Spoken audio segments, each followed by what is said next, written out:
Hi guys, this is going to be an additional learning resource to help you use and navigate the software of Logic Pro X. When we have Logic opened, we can access the preferences. The most important thing to remember for this lesson is that there are different settings for the global preferences and for the project settings. For this lesson, it is important to know that the sample rate and bit depth are the two differences in project settings and global settings that we need to know about. If we navigate to the global settings by going to Logic Pro X, navigating down to Preferences, then Recording tab, we can see that the 24-bit depth option is selected. If we unselect this, this is how we can select 16-bit depth if we need to. To be able to navigate to the project settings, you first need to have a project open. Once you have this, you can then go to File, Project Settings, Audio, and then you can see the different options for the sample rate, all the way from 44.1 kHz all the way up to 192. Finally, for this part of the video, we'll need to look at the advanced tools in Logic Pro X.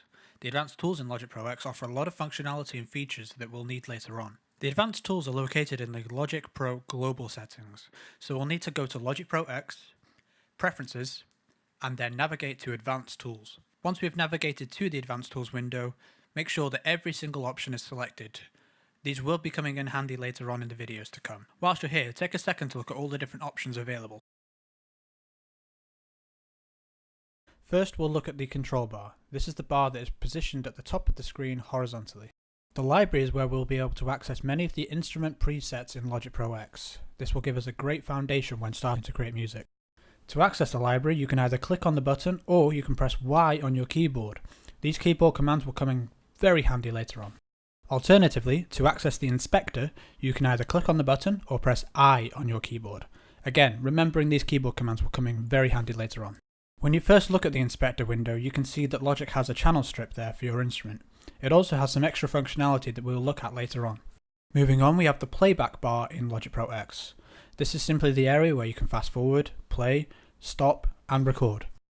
Again, familiarise yourself with the keyboard commands because they'll come in very handy later on.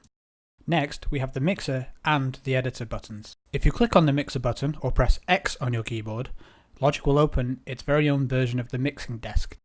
To access the editors like the piano roll or the audio editing window, we can either click on the button or press E on our keyboards.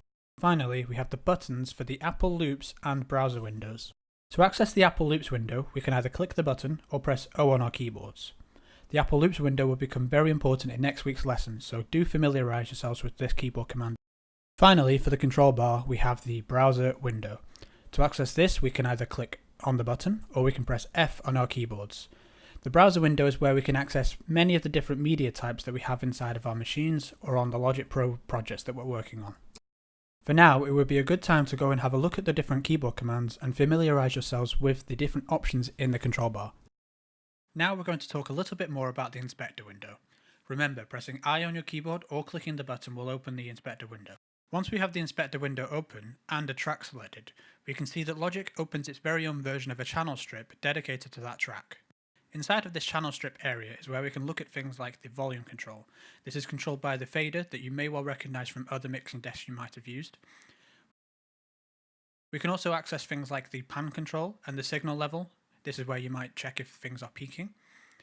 And we can also look at other options, things like where the input comes in, whether or not this is an instrument track or an audio track. We can also look at the output, assign groups, and more. At the top of the inspector window, we have the region parameter window. This is where we can look at things like muting, soloing, and quantize features that we'll definitely look at later on. Finally, we have the arrange window. The arrange window is where Logic places its audio and MIDI regions. As you can see, I have a software instrument selected, and this is where MIDI regions for this track will be placed. As you can see on the left-hand side of the arrange window, we have the tracks area. This is where you can see things like the track number, track name, track icon, track, mute, solo, record, and more. And that's it for this video. In the next video, we're going to address the second learning objective for this lesson and start sequencing a virtual instrument or a software instrument in Logic. We're going to use the piano roll and do a lot more.